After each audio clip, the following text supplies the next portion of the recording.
Hi boys and girls, I'm going to go over how you can solve problems that you're going to be seeing today in math. So we're going to start off going over your reteach page. You guys are working on practice 14-6 today, but I want to review this reteach page so you know how to be able to do practice 14-6.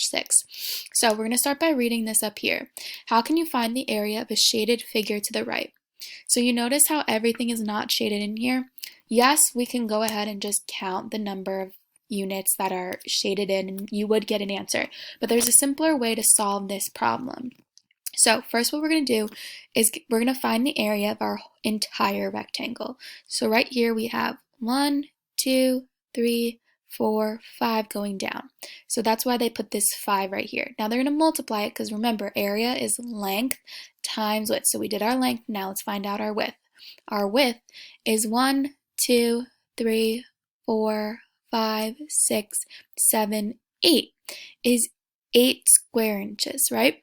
So they're going to do 5 times 8. So they found out that our area of our entire rectangle is 40 square inches.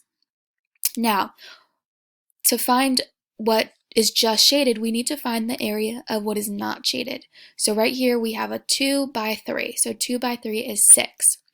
Finally, we're going to subtract the unshaded part from our shaded part. So we have 40 minus 6 equals 34. So our answer, the area of the shaded part, would be 34 square inches.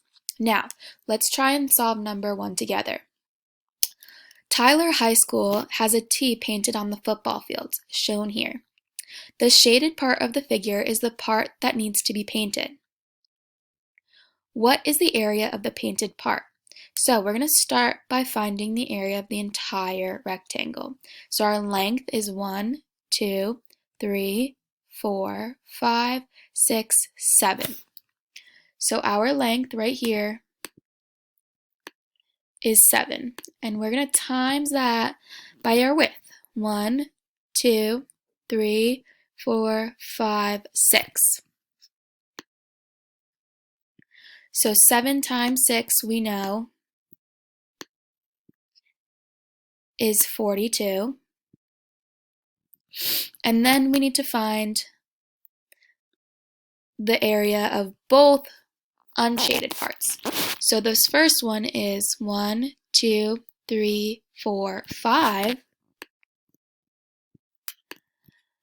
by 2. I got the 2 right here, 1, 2, which equals 10.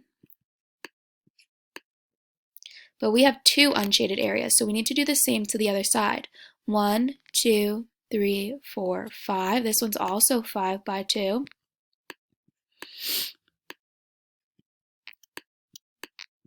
Okay. Our last step, or second to last step, I should say, we're going to add these two 10s together. So right here, I have 20. Finally, I'm going to take my 42, which is the area of the entire rectangle, and subtract the area of the sections that aren't shaded in to get an answer of 22 meters squared. And that would be my answer, 22. Remember, square meters. Because right here they said 1 square meter. That's the units we're using. So I would go ahead and write 22 on this line. That's it, guys. You can also go ahead and just count the number of shaded cubes if you would like to, but I do think that using your multiplication facts is a little simpler than counting, and it'll be more accurate of an answer. Hope this helps, and if you need more guidance or have some more questions, go ahead and leave a comment for us, okay? Bye.